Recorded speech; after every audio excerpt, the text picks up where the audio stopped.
One of them Hmm. is earmarks. Okay, we hear that term, and I don't know. I'm going to be honest with you, Mark. Before actually this preparation for this show, I didn't really know. I had an idea what an earmark is. I thought it was Hmm. just an extra amount of funding that was tacked onto a bill or something. Hmm. Here's what earmarks actually are. And by the way, they were banned for 10 years between sometime around 2011 and 2021.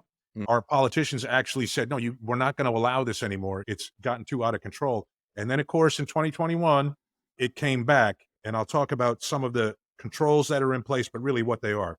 Earmarks are a way for individual Congress members to request funding for a project directly during the budgeting process.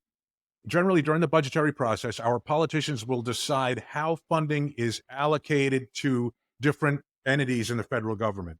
They will not specify specifically down to the granular level how that money is spent. Correct. An earmark is actually a specific granular determination of how money in the budget's going to be spent. And what politicians do is they put these earmarks in and they direct the funding to very specific projects or entities in their districts. That's what it is. And here's an example. If there's a bridge that needs to be repaired or Mhm. a school that needs to be repaired or there's an investment that needs to take place, an earmark will actually be very specific and direct money to that exact program. Now, earmarks were banned by party leaders in 2010 amid concerns that they lead to wasteful spending and possible corruption. Groups like Citizens Against Government Waste have been quick to critique the return of earmarks. The practice now here's why they were eliminated in the first place. The earmark practice circumvents the competitive process whereby agencies weigh the merits of spending projects that move from local review to state to a federal agency, which awards money to the highest priority projects with the context of the statutory requirements enacted by Congress. Mark, this almost goes to what you were saying, I don't know, either earlier today or last week, where you said why is this tax money going to the federal government and then back to the state government to facilitate these programs? And in this case, it's even worse because it's the money going to the federal government. And with earmarks, the federal government is determining on a granular level how it's going to be spent in your state or in your city. And they are probably the furthest removed entity from actually knowing what the needs are of your community. I know there was some new controls that were established supposedly. So here's what the controls are now, and I don't know, you tell me if you think these will have any impact on earmarks going forward. A lawmaker cannot have a financial interest in the earmark. I hope not. That should be a pretty basic thing. The earmark money cannot be directed to for-profit entities. Every request must be made in writing and posted publicly in an online database. Each earmark must be listed publicly for 48 hours before it can be included in the approved bill. There's a 1% cap on discretionary spending for earmarks.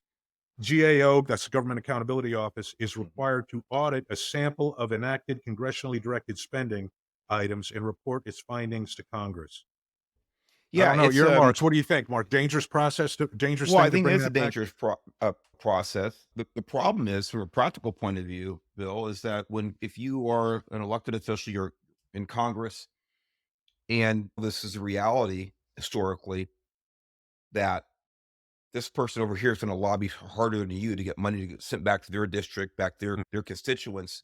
In other words, putting a rock in a hard place. I would think. Wait a minute.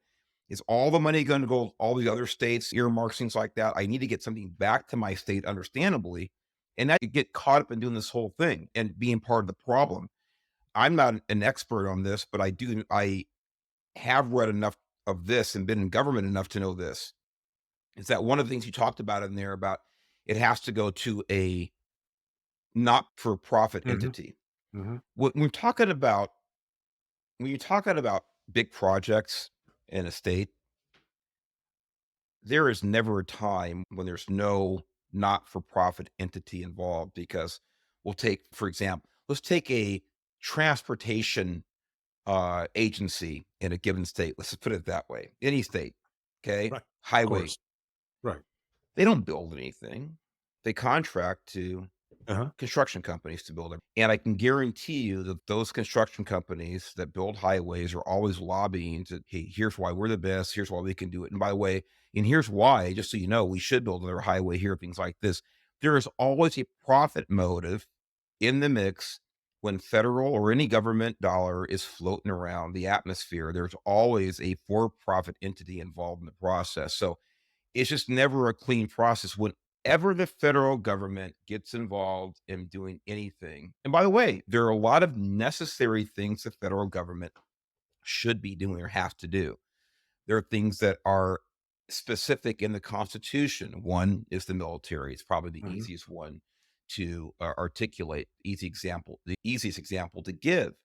But even there, there's going to be waste. There's going to be waste. There's going to be some level of fraud in that because it's just like you said, it's from this massive entity, the federal government, going to a shipbuilder, an aircraft builder, Mhm. manufacturer, things like there's oversight. We try to keep it to a minimum, I would hope, in government, but it's not a perfect solution. I want to give an example of this, a really good example. People always Mhm. tout the Transcontinental Railroad going back to 18, actually started in 1863, I believe, or 1862, I believe the money was actually allocated, maybe 61. Abraham Lincoln's administration and the Congress back then, pardon me, there was so much waste and fraud, really more fraud than waste in that undertaking. By the way, and the end story was we got a transcontinental railroad. We paid literally the price we paid for that. This country was way above what it would have been had it been strictly a private undertaking.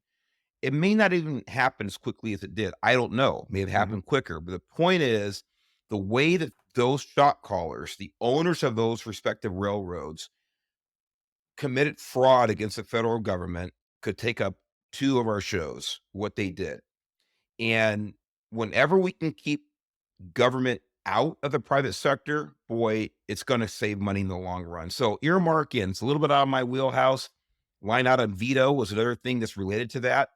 And it's something I should read up on more. But yeah, is it abused? Absolutely.